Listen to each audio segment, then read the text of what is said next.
Okey, jadi next ialah nak explain graf A ni. Contoh 2. Graf tu sebenarnya fungsi dia ialah x per x tolak 1. Okey. Jadi bila kita lihat kat sini graf ni, apabila x ni menghampiri 1 dari belah kiri. Maksudnya dari belah kiri ni, kita tengok ni x tu dia semakin ke bawah yang tak ada non-stop. Maksudnya dia punya fx tu maksudnya y lah, paksi y kita. Dia menghampiri negatif infinity. Maksudnya dia menghampiri negatif. Negatif untuk paksi y memang negatif ke bawah kan. So dia menghampiri infinity. Maksudnya tak inilah infinity lah, dia akan ke bawah saja.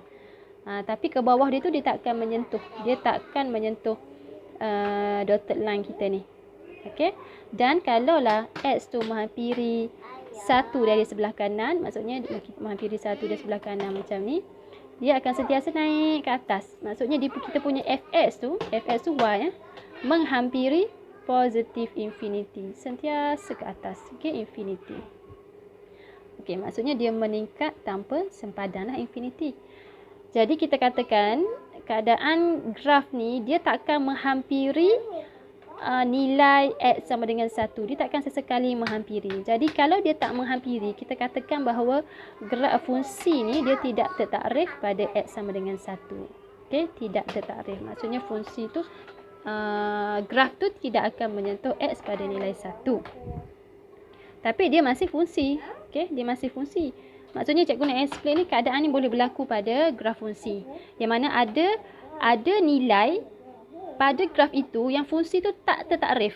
Contohnya macam x sama dengan 1 ni. Sebab bila kita buat garis mencancang, okey, bila kita letak garis mencancang kat sini tidak menyentuh mana-mana titik pada graf.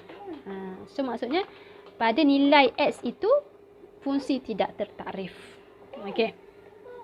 Pada contoh 2B pula, kita lihat bahawa kita punya graf ni bentuk V. Okey, kalau graf bentuk V, maksudnya kita punya fungsi ialah modulus. Maksud modulus ialah semua nilainya positif. Jadi tengok, sebab itulah dia semua duduk kat atas paksi X. Sebab nilai pada atas pada paksi X, Y-nya semua positif. Okey, jadi kita akan katakan sebagai, kita akan baca kalau macam fungsi ni fx sama dengan modulus X, kita baca sebagai modulus bagi X. Okey. Tengok macam contoh 3 ni. Berdasarkan raja di sebelah, tulis hubungan bagi fungsi G menggunakan tata tanda fungsi.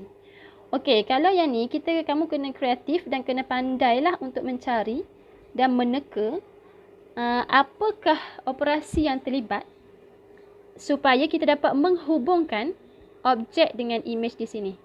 Yang mana hubungan tu untuk pasangan objek dan image, pasangan objek dan image dia kat sini. Untuk pasangan objek dan image ni dia tepat, dan untuk yang ni dengan yang ni pun tepat, ni dengan ni tepat, ni dengan ni tepat. So hubungan apa yang sesuai untuk menggambarkan hubungan antara objek dan image tu. So selalunya kita akan try and error, okey?